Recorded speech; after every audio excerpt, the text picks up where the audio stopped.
Good morning. My name is Scott Redman. I use he, him pronouns, and it's my great pleasure to serve on your board of trustees. I need to point this right at my face. Okay. We do have a working mic, which is good. Like small blessings, right? Longtime members, people that are longtime members and haven't been here in a while, new visitors, everyone. We welcome you here on site, online.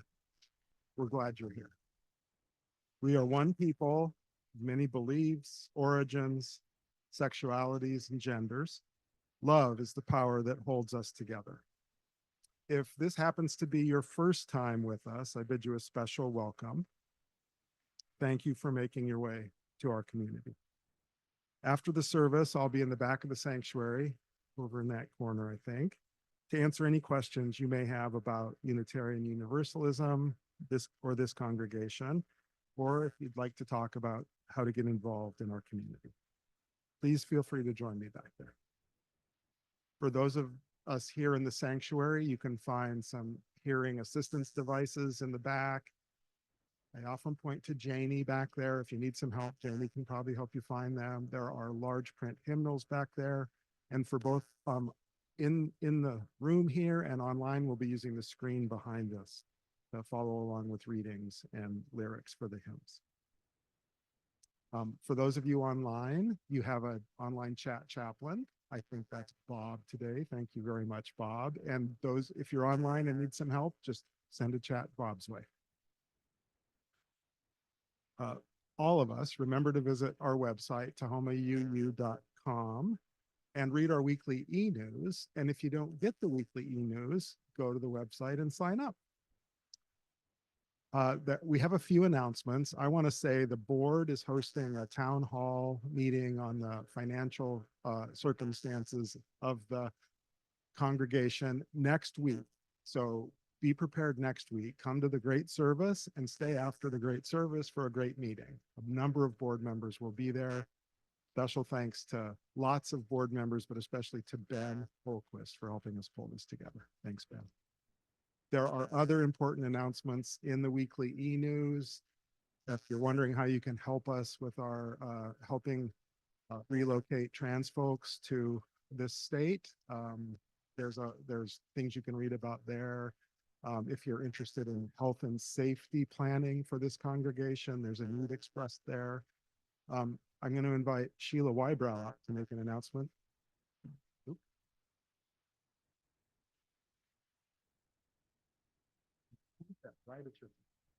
Get ready to spring together for our annual auction. Hooray! In 3 Saturdays, March 22nd. So you can buy your tickets online. If you don't know how to do that, go to the e-news or scan one of the QR codes that are around back there in the hall and over on the poster and by the front door. So if you want to get in free, then you could volunteer for a volunteer shift. And again, it's another QR code, a big honking one. We didn't get that in the e-news, but that will be in next week's e-news. So you could also scan there. You get in free if you do one shift. Data processors and payment data entry and payment processes are really needed, especially, but you could be a bartender, you could help with setup, you could do something easy. So our donations are coming in. If you go to the auction website, you will see that we have a few things posted already. If you need help with accessing, please see me afterwards, and bring your items next week and the week after on Sunday so we can store them in the locked library and tag them. And we would prefer, if possible, credit card to cash. We can have you purchase tickets next week before the service as well. So it just makes it much easier for the financial accounting at the very end of the whole thing, as to not be counting cash and having stuff all over. Anyway, if possible. So thank you very much. I'm very excited. You will have a good time. There's some good things posted already, and people are telling me things they're going to bring or do. So yay, yay, yay. 3 Saturdays, March 22nd. If it's not already on your calendar, you might get your electronic device out and put it in your calendar, Saturday, March 22nd. And while you're at it, you can put your electronic device in worship mode at that point. I want to invite Reverend Margo up for a special announcement too. I'm going to pretend I'm tall. And I want to say, it doesn't. And I want to say that one of the things I'm donating to the auction is a sermon. So you get to decide the subject. Some small restrictions will apply to keep our dignity and our nonprofit status. But I will work with most things. So I'm excited about a collaboration on that.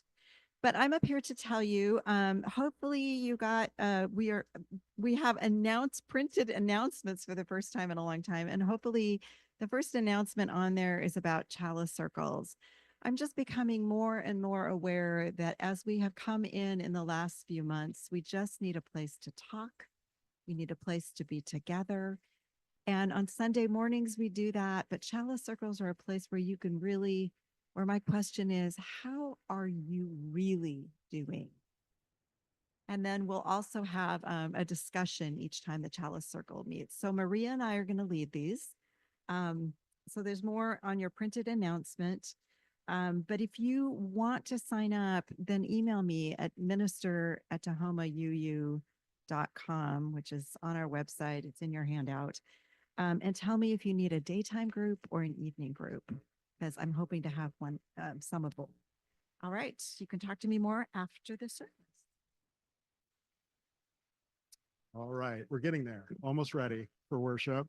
But first, there's a nice spread over there. We'll have social time after the service. So if you're here in the sanctuary, please join us over there. New people wanting to be sure that we come up and have conversation with you, grab one of those red ones. It's a good way to let us know to seek you out. As we begin our service, I respectfully acknowledge that we are gathered today on the land of the Coast Salish people, including the Puyallup tribe of Indians. This is land from which they were forcibly displaced. I affirm the sovereignty of 574 federally recognized tribes, including 29 in the state of Washington, and support those still fighting for federal recognition. I acknowledge the theft, trauma, violence, and racism that Indigenous people have experienced at the hands of colonizers from 1492 to the present day. I honor the resilience of Indigenous people and communities and stand with them as they continue to fight for land, water, visibility, sovereignty, and their very existence. Lastly, I already mentioned electronic devices. Find the silent worship mode. We are gathered here, one community, together. Let us settle ourselves in to this holy moment and open our hearts to learn and unlearn, to share and receive. Now let us worship together.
I'm just going to say, wow.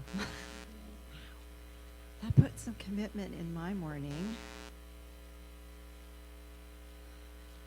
The opening words this morning are from an Aboriginal Maori woman in what we would call Australia, Lila Watson. She says, "If you have come here to help me, you are wasting your time. But if you have come here because your liberation is bound up in mine, then let us work together."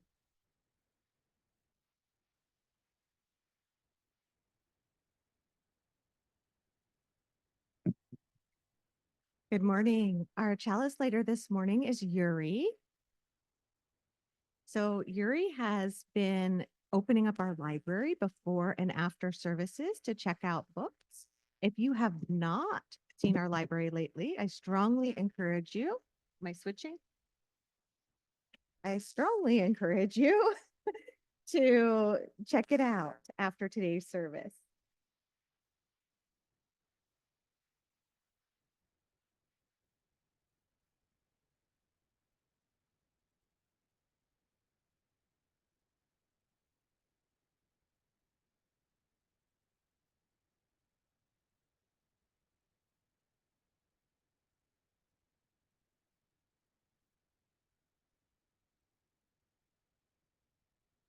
Please join me in the chalice lighting words that are behind me.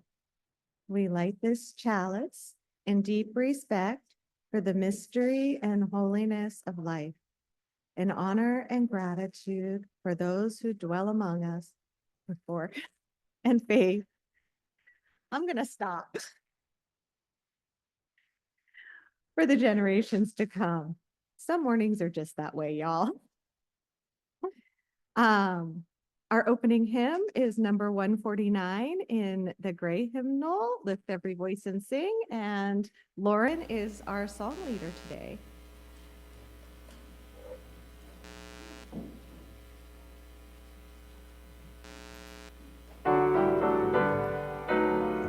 Please get your gray hymnals out if you can. Good morning. Lift every voice and sing till earth and heaven ring, ring with the harmonies of liberty. Let our rejoicing rise high as the listening skies. Let it resound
All right, and now I would like to invite those young and young at heart to come forward for our Time for All Ages.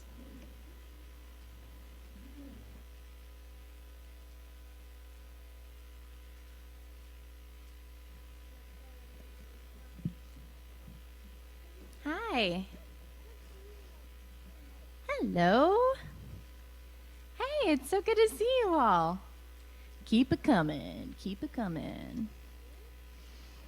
Okie dokie. Today, the adults are learning about people who respected nature and people who also respected all human beings. People that believed that until everyone was free to live their lives in happiness and peace, that no one was free to live their lives in happiness and peace.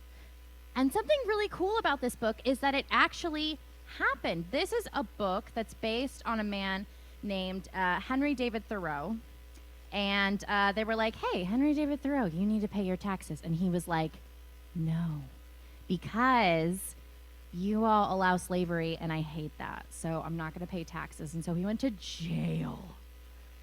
But this is not the real Henry David Thoreau. He was not a bear. He was a human. And he's someone that we could look up to, human or bear. So this is Henry Climbs a Mountain by D.B. Johnson. Really great story. Let's talk more about it in our classes downstairs, yeah? All right, I'll see you down there.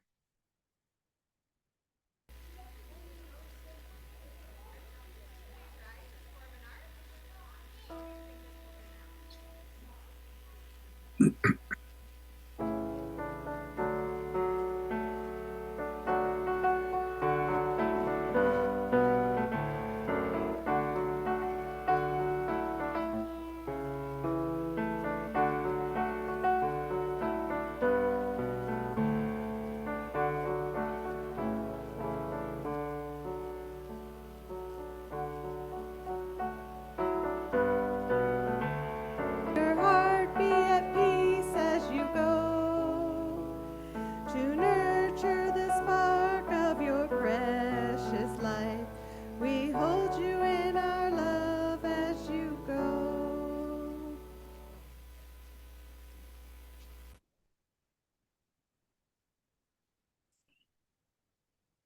We now come to the part of our service where we give of ourselves to help support this church that we love so much. So what brings you here? Is it the community? Is it the messages that come from the podium? Is it just the smile that comes seeing the young people moving around the church? This church can only be here with the money that we need to support it, to pay for the staff, to keep the building standing. So please give generously and do what you can, either in time or finances, to help this church grow. Will the ushers please come forward?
Speaking of gifts, what a gift we have in Marianne's music. Yes.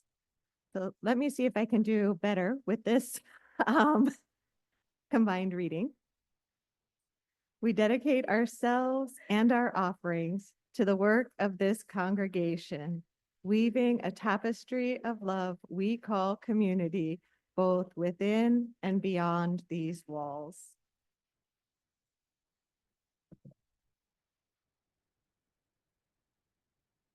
And that brings us to our meditation hymn. This is in the Teal hymnal, 1003, Where Do We Come From? It's a round. We are going to sing it through once all together, and then Lauren will lead one side of the church and Reverend Margo will lead the other side of the church. So we'll split just like that. We got this, people. We got this.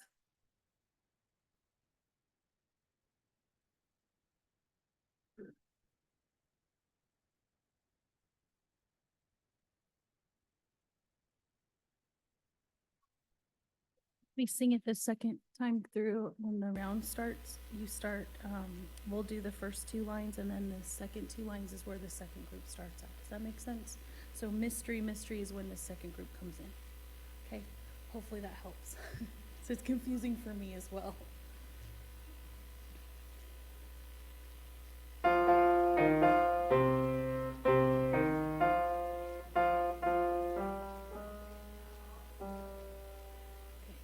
Do we come from? What are we? Where are we going? Where do we come from? Mystery, mystery. Life is a riddle and a mystery. Where do we come from? Where are we going? Where do we come from? What are we? Where are we going? Where do we come from? Mystery, mystery. Life is a riddle and a mystery. Where do we come from? Where are we going?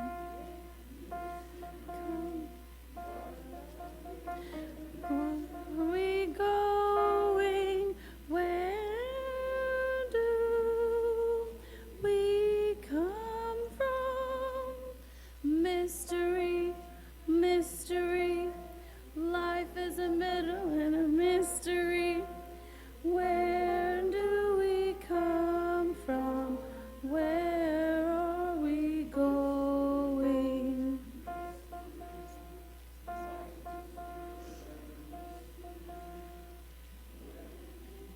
We come from, where are we going? Great job, you guys. Yeah, we got through it.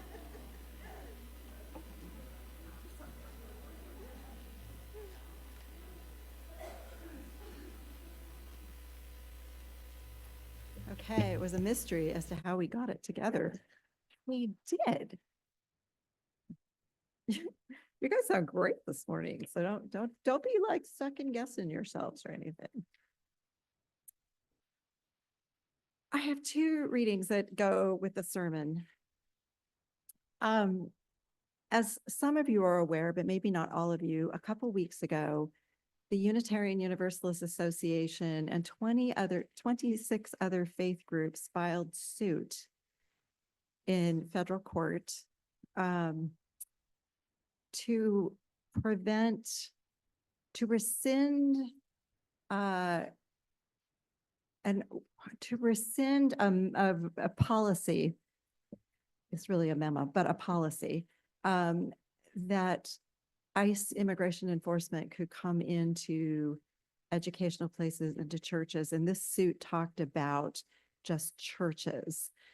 The Quakers had filed a suit and the Sikh faith had filed a suit together a couple weeks ahead of that, and that was upheld. Their suit was successful, but it was only specific to Sikh places of worship and places in Maryland, but it gave a lot of people great hope that this bigger suit will be successful across the nation.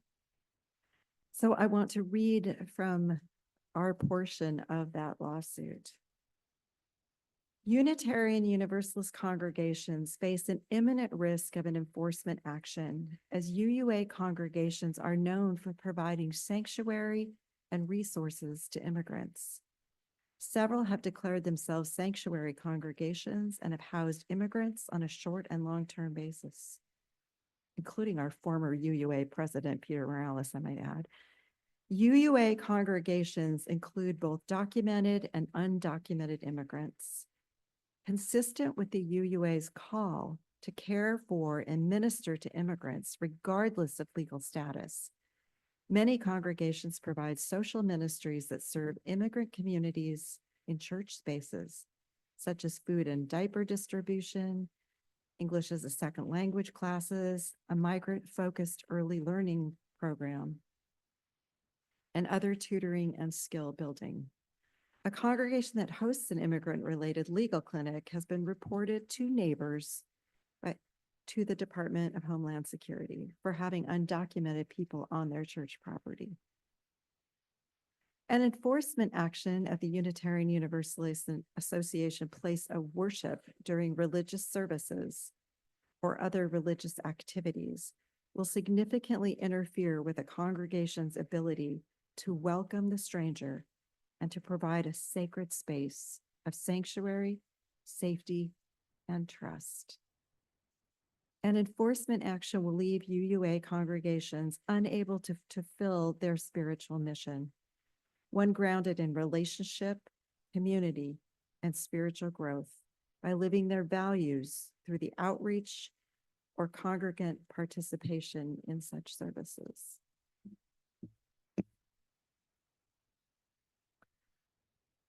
And then I want to take us back many, many decades ago. This is from Frederick Douglass, America's probably most articulate and famed fugitive slave. He's writing about John Brown's planned insurrection. In a speech he gave in May 1957 in response to the Dred Scott decision, Douglass quoted verses that he had written a year before. A fire thus kindled may be revived again. The flames are extinguished, but the embers remain. One terrible blast may produce an ignition which shall wrap the whole South in a wild conflagration.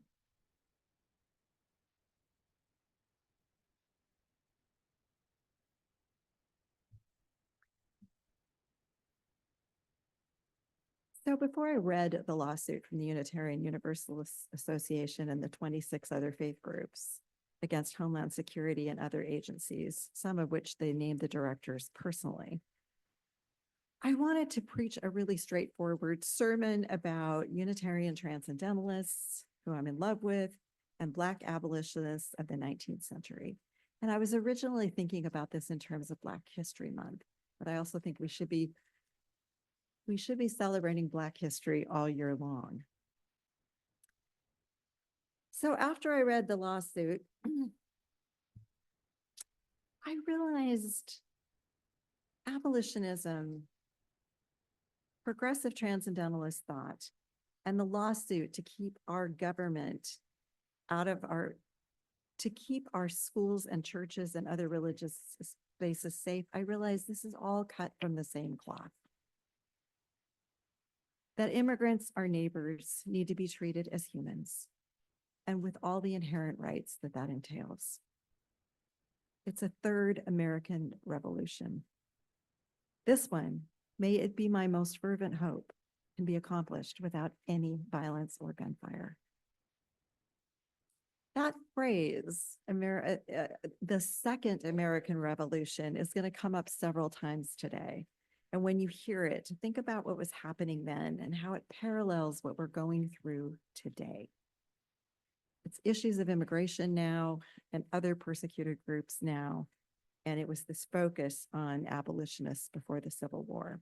And it's really not a perfect comparison, and I don't want to leave out any marginalized groups. But I think it's really worth our thought because we have been in really hard places before as a nation.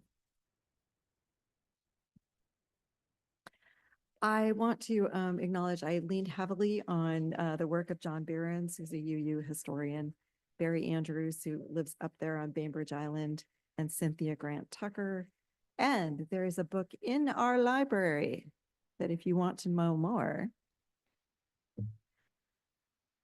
So I want to talk about the Transcendentalists first. And they were mostly in the Boston area in the 1800s, and they were Unitarians before they were Transcendentalists. And I'm just going to quote from John Barron's book because I think it's a really pithy little description of them. He says, many of us first meet the Transcendentalists in literature classes in high school or college. We meet Emerson and Thoreau. This gives the impression that we should think of them primarily as writers. But many Transcendentalists and their followers were also fervent activists, sparking the intellectual, spiritual, moral, and political struggle in America for racial, gender, social, and environmental justice that continues on today. They were also far more religious than most people realize. Transcendentalists required seeing and treating others, including children, the poor, women, the enslaved, not as objects, but subjects, as moral agents whose spiritual and moral potential was to be given opportunity to flourish and encouraged, that their ethical stance gave rise to nothing less than the start of a second American Revolution, demanding to end slavery, greater equality for women, and a greater social opportunity for everyone.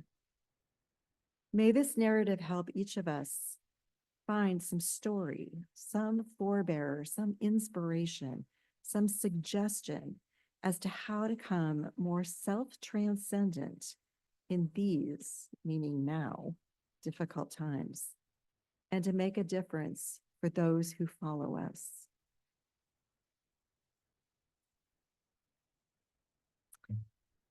So Transcendentalists were almost exclusively Unitarians. And when I don't want to overwhelm you with a whole bunch of names, at least a few of these will be familiar to you.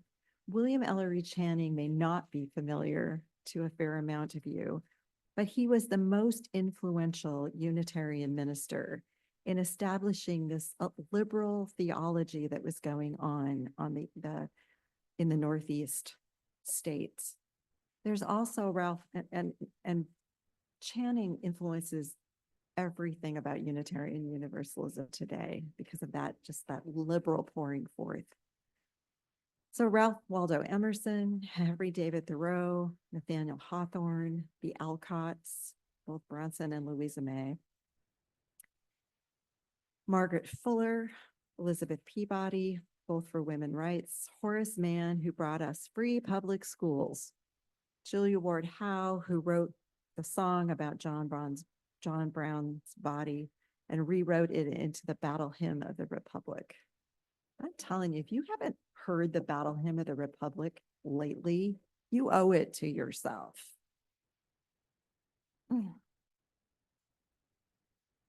Transcendentalists were also among the first religious Americans to embrace Darwin's On the Origin of the Species, partially because it rejected racialism and it used scientific argument to support this idea of human kinship, that we all have the same longings and needs. Within this enclave of transcendental people, women held stations that were rarely heard of at the time. They preached in pulpits, they edited newspapers, they ran businesses, they drafted testimony that was read in the legislature, even though the text had to be read by men. And I'm a huge fan. Horace Mann would be a reader in the Massachusetts legislature, and he never took credit for what he was reading. He always gave credit to the woman author. And while Transcendentalists did have differences of opinion, most spoke and wrote often. They were really all encompassed around immorality, the cruelty of enslavement, unfairness and immorality of keeping women from the vote and other power positions in society, and the negative impact of class as they could see the exploitation of the poor. They did, okay, I'm just going to do a little side here. He was not a Transcendentalist. He was a Unitarian. Joseph Tuckerman, Unitarians brought kids into Sunday school on Sunday mornings to teach English to immigrants. So their first concern was these kids can never rise above this poverty until we give them some language skills and we teach them to read and write. And that's what Sunday school was about. But Transcendentalists were so inspired to do this work because there are many tenets in Transcendentalism, but two that you should keep in mind. It's this mutual concern about the welfare of all human beings. And secondly, the conviction that only by helping others, only by creating situations in which others could fulfill their moral and spiritual and creative potential, could someone realize their own. So only by doing for another and allowing them to flourish could you come into your own flourishing and they believe this light of the divine lived within, and that light can only shine if you're also helping others to do the same. So the story begins around the time the United States Congress passed the Fugitive Slave Law, and President Millard Fillmore signed it into effect in September of 1850. Prior to the Fugitive Slave Law, enslaved people who escaped into non-slave states were much less vulnerable to being returned. But the new law created civil penalties for anyone in any state who helped an escapee and required also that citizens assist in the capture. Those identified as fugitives from enslavement could not testify on their own behalf, nor did they have a right to a jury trial. So when Fillmore signed the Fugitive Slave Act into law, many of Boston's commercial leaders, who were the cotton Whigs, felt relieved because they wanted the cotton trade to go on uninterrupted and for the Union to be preserved. Because cotton was grown in the South, but it was processed into fabric in the North.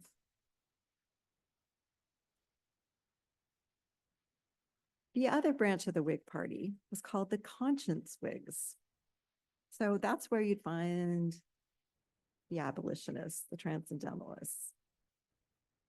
So abolitionists, of course, were appalled by the Fugitive Slave Act, as Ralph Waldo Emerson wrote, "This filthy enactment was made in the 19th century by people who could read and write. I will not obey it, by God."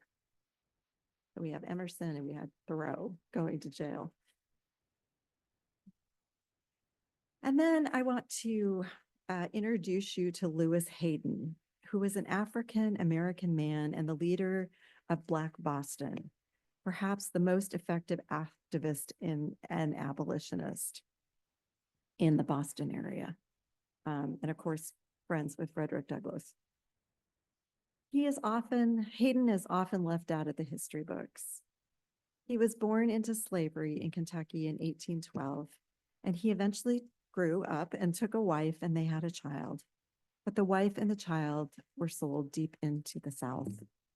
So he never saw them again and was never able to relocate them despite efforts. Hayden escaped with the help of a white man.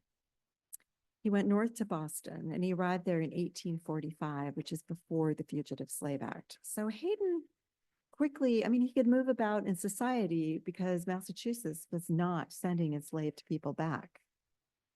They were not, let's parallel that to today. They were not using their local law enforcement to send anyone back. Hayden became friends with John Andrew, who was a young lawyer, white lawyer. Despite differences in theology, race, age, and certainly life experiences and education, Hayden and Andrew became very close friends and engaged in much anti-slavery work. So Hayden, who had escaped enslavement, opened a store on Boston's Cambridge Street, and he started advertising in the newspaper. And the ad said, "Men and boys clothing at low prices." But the ad was actually in code. It was a signal. This is where fugitives from the South would be furnished with warm clothing to prepare for a New England winter. They would also be referred to other things they might need.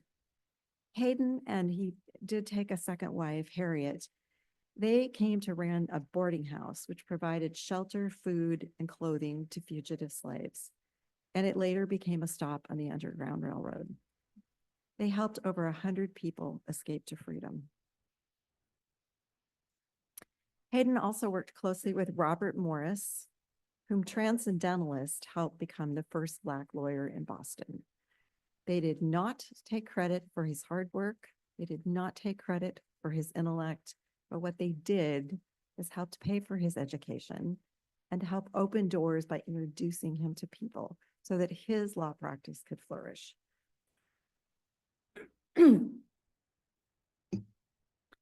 Some of you might know that Theodore Parker, this book is called The American Heretic. It's all on Parker. Theodore Parker is my favorite Unitarian. In the 1840s, he wrote passages later taken over by others, such as, this is from Parker before Lincoln was ever president: "The government of the people, by the people, and for the people," which of course Lincoln adapted later. And there's evidence that Lincoln was a regular reader of Parker. Parker, when he spoke, attracted thousands of people. Parker also wrote, "The moral arc of the universe is long, but it bends toward justice." And of course, we know that from the Reverend Dr. Martin Luther King Jr. Parker had a huge falling out with the Cotton Whigs in Boston over his refusal to obey the fugitive slave law and his fiery encouragement of Unitarians and other people in Boston to do the same. His home and his church were stops on the Underground Railroad. He was also one of the first people to be taught, I think, this is only my opinion, I think he was one of the first people to be tolerant of humanist thought. He wrote that he was only asking people to love God or the ground of shared existence, our neighbors as ourselves. So I think there are some real glimmers there that Parker was about. This is about what we do in the here and now. What also plays into this story is that many of the Transcendentalists were grandchildren of leaders of the American Revolution. So again, First Revolution, Second Revolution. After President Fillmore, who was a Unitarian, by the way, who signed the Fugitive Slave Law into effect, Parker wrote him a scathing letter. And Parker was not only infuriated that Fillmore had signed it, he was infuriated knowing Fillmore was a Unitarian and should have been doing better, right? Acting better. So Parker connects this with the Revolutionary War, the spirit. And he says, "Suppose I had taken a person into my house and sheltered them there until the storm passed by. Do you think a thing like that is worthy of a fine or imprisonment? There hangs in my study the gun my grandfather fought with at the Battle of Lexington, and also the musket he captured that day. If I would not peril my property, my liberty, nay, my life to keep my parishioners out of slavery, then I should throw away these trophies and should think I was the son of a coward and not a brave man's child." Parker was so forceful, he alienated a lot of Unitarians as well. The pulpit exchanges were really a big deal back in the 1800s. You'd preach in your own pulpit, but then you'd swap with another minister so the congregation got to hear something new. But Parker was in so much trouble, a lot of other Unitarian churches wouldn't have him. But 1,000 people, 2,000 people would come in here and speak every week. So Parker's Unitarian and his Transcendentalist faith called him just to a higher law. He knew he was accountable to that law, not the Fugitive Slave Act. And most Transcendentalist ministers were deeply peace-loving people. And yet they were starting to realize to put an end to enslavement in America, this is going to require sacrifice, and it may require a second American Revolution.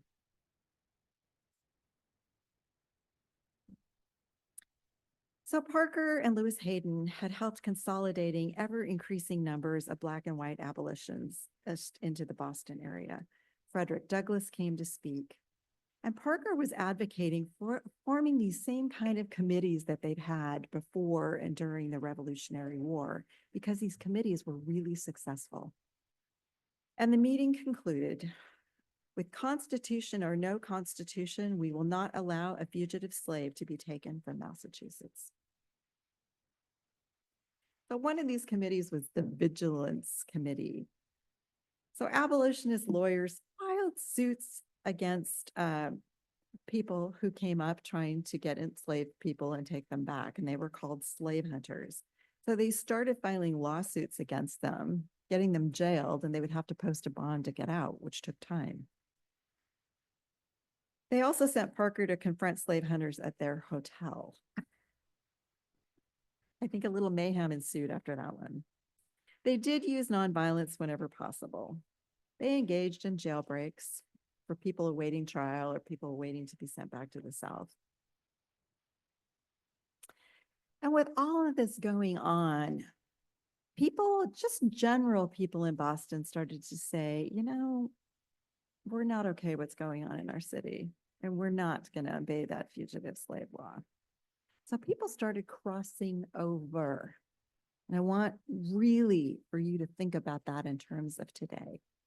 People started crossing over to a new kind of thinking. Transcendentalists also became supporters in the struggle to keep Kansas a slave-free state. A lot of people, they had people relocate there, right? Because then they could have a voice in what was going on in Kansas. They raised money to support them there, and that money eventually started including the purchasing of arms. Meanwhile, Transcendentalist Thomas Starr King worked tirelessly in California to prevent it from becoming a slave state. He is actually credited in California as being the lead person in keeping California slave-free.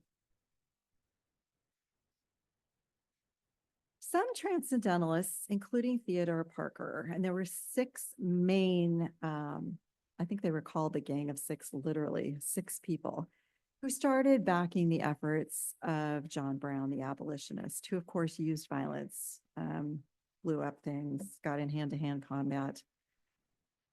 In Kansas, they were building a Unitarian church, and they had only built the foundation. And one of the gunfights that broke out, the Unitarians were behind the cement walls, trying not to be overrun. Julia Ward Howard wrote the hymn about John Brown's body. John Behrens describes in his book about the Transcendentalists, Emerson and Thoreau helped to make John Brown the Christ-like martyr whose death might make even civil war redemptive if it resulted in ending slavery. So when the Civil War finally came, the Transcendentalists, I didn't know this, the Transcendentalists led the greatest humanitarian relief effort of the Civil War and to that date in history.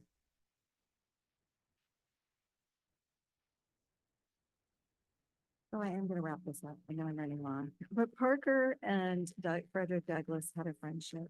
And Theodore Parker, for health reasons and because he became a wanted man, he had to go to Europe for a while and he died there before the Emancipation Proclamation. So in 1887, Frederick Douglass was in Europe and he went to see Parker's grave, and it was just this little brown piece of metal, and it didn't say much. And so Frederick Douglass said, this is not okay. He needs something that really talks about the greatness of who he was. So Douglass worked with a noted sculptor, and wrote the words for Parker's new gravestone. Frederick Douglass said, "The greatest American preacher, his name is engraved in marble, his virtues in the hearts of those that he helped free from slavery and superstition." So what I want you to get out of this sermon is that hope for our current situation. We are in a third American Revolution. We're in the fight for democracy. That is where we are.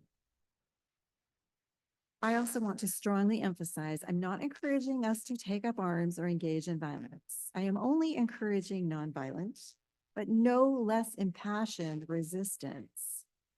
The Unitarian Transcendentalists, they stayed true to that vision that everyone has a fundamental right to self-determination, and that our actions have to come out of love and care and compassion.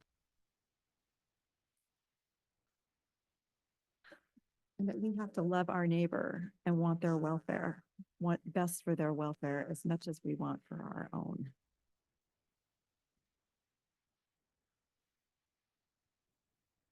I'm particularly focused on our friends and neighbors who are immigrants.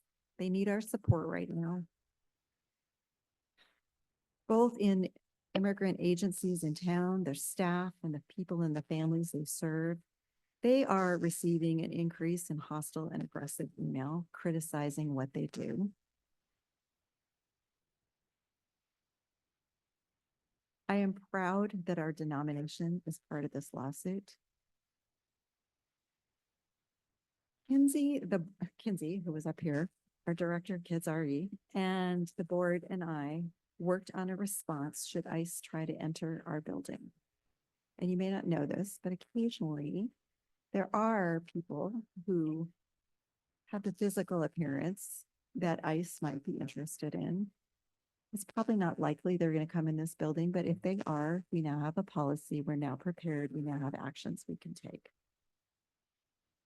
You may have noticed that we're placing signs outside our offices and also down in the children's RE space that say private.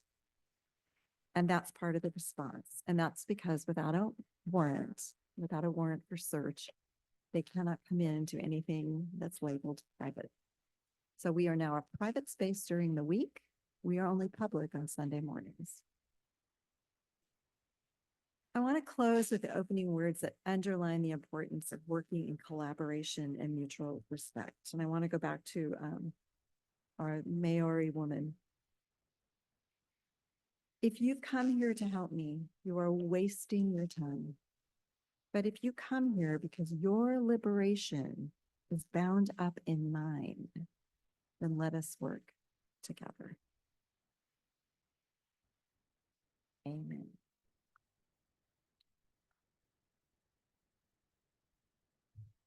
In the library. All right, if you will rise in body or spirit for our closing hymn, number 169 in the gray hymnal, We Shall Overcome.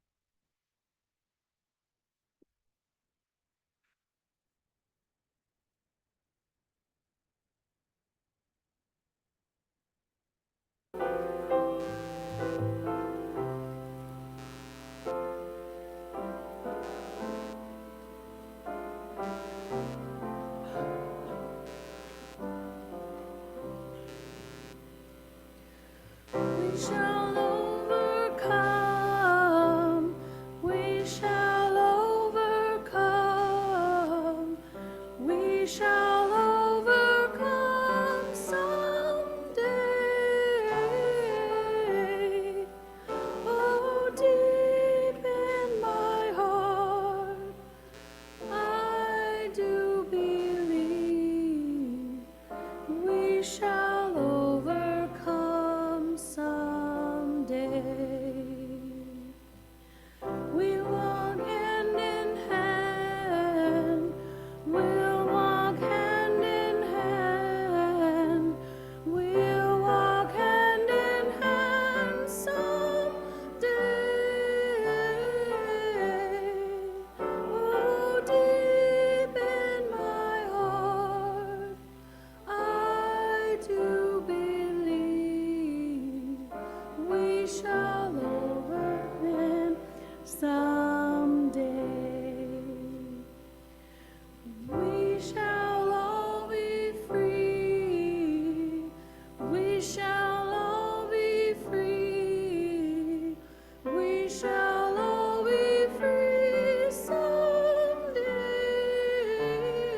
shall live in peace someday. Oh, deep in my heart, I do believe that we shall live in peace someday. Power to the people.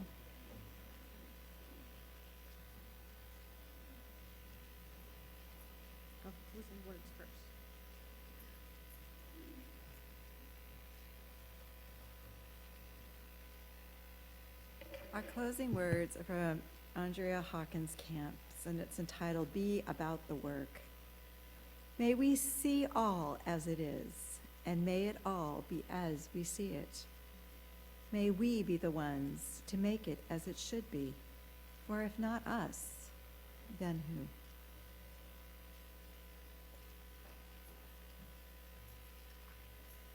And now if you'll join me for the closing words that are back on the screen behind me.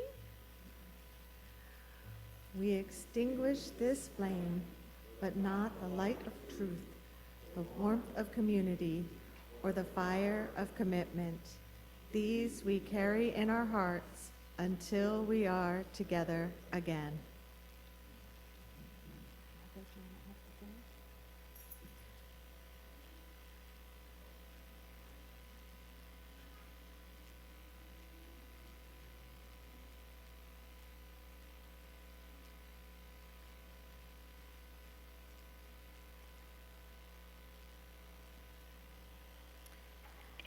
And now if you will rise and join me for the closing blessing song.